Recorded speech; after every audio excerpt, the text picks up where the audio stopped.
Lo que yo quisiera hablar, doctora Carolina, es de la situación del cuerpo médico en pandemia, antes y ahora. ¿Aprendimos algo en este año? ¿Qué ha hecho falta? ¿Cuál ha sido la evolución de ese diálogo? ¿Con quién dialoga el cuerpo médico? ¿Dialoga con el gobierno? ¿Dialoga con el ministerio? ¿Dialoga con las EPS? ¿Cómo se ha dado esa relación a través de este año? Bueno, Santiago, gracias por la pregunta. Nosotros desde la Federación Médica Colombiana hemos tenido una postura bastante crítica frente no solamente a la situación del cuerpo médico en la pandemia, sino en sí el manejo mismo de la pandemia. Desde el punto de vista del personal de la salud, la primera discusión que tuvimos fue el tema del acceso a los elementos de protección personal para poder hacer las atenciones de la pandemia, que era básico y elemental, asunto que al día de hoy no se ha resuelto. Las últimas encuestas que tenemos arrojan que el 50% de los trabajadores de la salud siguen comprando tapabocas, guantes, asuntos básicos para atender el coronavirus de su propio bolsillo, lo cual es inaceptable. Lo segundo que estábamos planteando son las condiciones laborales precarias del personal de la salud y el personal médico, no solamente para atender la pandemia, sino en general en Colombia. Frente a eso no hubo ninguna respuesta. La única respuesta del gobierno fue entregar un bono, el cual fue bien recibido, pero este bono no fue entregado al 100% de la población médica y del personal que dijeron que iban a entregar, solamente el 40%. Lo otro que hicieron fue desatrasar unos pagos, porque pues en el sector salud, a los médicos, a los trabajadores de la salud, Santiago y Andrés, les pagan cada que las EPS quieran. Aquí hay médicos a los que les deben 10 meses, 8 meses, 11 meses. Eso, digamos, es común. El gobierno se comprometió a desatrasar algunos sueldos y solamente lo hizo con 500 hospitales hasta diciembre del año pasado, cuando en Colombia hay 18.000 clínicas privadas y 900 hospitales públicos. Es decir, todo lo que anunció lo hizo, pero de manera extremadamente limitada y obviamente sin resolver los problemas estructurales y de fondo que pedíamos y los mínimos además que necesitaba el personal de la salud para enfrentar la pandemia. Antes de pasar a hablar con Andrés, doctora Corcho, ¿qué pasó con la reforma a la salud que estaba proponiendo el partido Cambio Radical? Esa reforma a la salud, Santiago, tuvo muchísimas críticas en el Congreso de la República. Se detuvo, tiene bastantes vicios de trámite porque hasta el plagio de una firma de un senador hubo del propio partido Cambio Radical y con sorpresa nos encontramos que el gobierno anuncia que la va a volver a presentar o la va a continuar con mensaje de urgencia en el Congreso de la República en esta legislatura, continuando, digamos, con la profundización de este modelo de salud que ha fallado en el manejo de la pandemia. Esa es la situación en la que está esa reforma. Andrés, mi pregunta para usted es un poco más abstracta. Llevamos un año de pandemia y un año de confinamiento oficialmente aquí en Colombia. ¿Usted cree que hemos aprendido algo? ¿Hay alguna lección que esté siendo no solamente aprendida, ¿no?, por la gente en Twitter, que aprende tan rápido, sino puesta en práctica por la gente en la realidad? Sí, bueno, pues bueno, primero que todo, por supuesto, creo que todos hemos aprendido muchísimo del virus en sí mismo. Hay muchas cosas que todavía pues, no conocemos. Pero más allá de eso, creo que hemos aprendido mucho de cómo funcionamos nosotros en este estado constante de emergencia de alguna manera. Y creo que ese es un aprendizaje importante.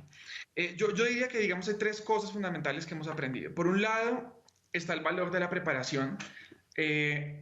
Yo difiero respetuosamente de la doctora Corcho cuando ella dice que el sistema de salud no estaba preparado, en el sentido en el que es cierto que algunas partes del sistema de salud no es decir, el sistema de salud en sí mismo no estaba preparado, pero la forma como se configura el sistema de salud colombiano, digamos que tiene un énfasis mayor en la prestación del cuidado en salud,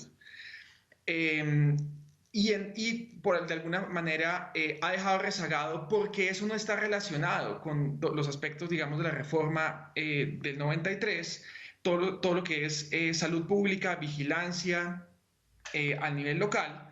Lo que vimos fue que lo que estaba bien, funcionando relativamente bien, digamos, rápidamente se pudo adaptar. Entonces vimos que rápidamente las UCI se duplicaron, rápidamente se incrementaron el número de pruebas PCR. Digamos que hubo había personal de salud, con todas las condiciones que dice la doctora Corcho, que tiene toda la razón, entre otras, digamos, para operar estas UCIs, ¿no? Esto, para dar un poco de contexto, no ha ocurrido en todos los países de América Latina, inclusive países que tienen más GDP per cápita, más PIB per cápita, que son más ricos que Colombia. Entonces, digamos, lo que estaba bien, digamos, le fue relativamente bien. En Colombia, digamos, los casos de saturación de UCI han sido menores que en otros países de la región, sin decir que no han ocurrido. Por otro lado está, para lo que no estábamos preparados, rastreo de contactos, vigilancia epidemiológica, digamos, al nivel local. Este tipo de cosas, digamos, no las habíamos hecho bien antes. No teníamos el personal, digamos, de salud en salud pública en muchos municipios pequeños, no estaba preparado para hacer el rastreo o el monitoreo. Digamos, sí les costó mucho trabajo arrancar. El programa PRAS, entre otras cosas, le ha costado arrancar porque arrancó de cero. Hoy en día están rastreando más o menos 4 contactos por caso, que es bueno, pero se necesita más. Y digamos que ahí es donde uno ve que las circunstancias estructurales afectan cómo se responde a la pandemia. Entonces ahí vemos el valor de la preparación. Esto lo vimos también a escala global. Vimos cómo rápidamente creamos vacunas en menos de un año y las estamos poniendo ya. Mientras que otros aspectos, por ejemplo, de cooperación internacional, realmente no los hemos ni siquiera podido arrancar. Entonces, yo creo que una cosa es el valor de la preparación. El segundo es que la implementación es fundamental. Usted mencionaba acertadamente, Santiago, todo el tema de los cierres, el pico y género, todo este tipo de cosas que son medidas verticales y que realmente, en última, lo que tratan de hacer es condicionar el comportamiento de la mayoría de la población, pero dejan de lado poblaciones específicas que sufren por estas medidas, usualmente las poblaciones más vulnerables. Y por la urgencia, por esta urgencia en la que estábamos, realmente no hubo mayor tiempo de pensar cómo pudimos haber hecho esto mejor. Yo creo que es momento de una reflexión acerca, digamos, del segundo punto. Entonces, la implementación es fundamental, lo estamos viendo hoy con las vacunas. El Plan Nacional de Vacunación está bien diseñado, pero efectivamente el aspecto de implementación va a tomar tiempo porque nunca hemos hecho un plan de vacunación para adultos de esta magnitud en ningún país del mundo.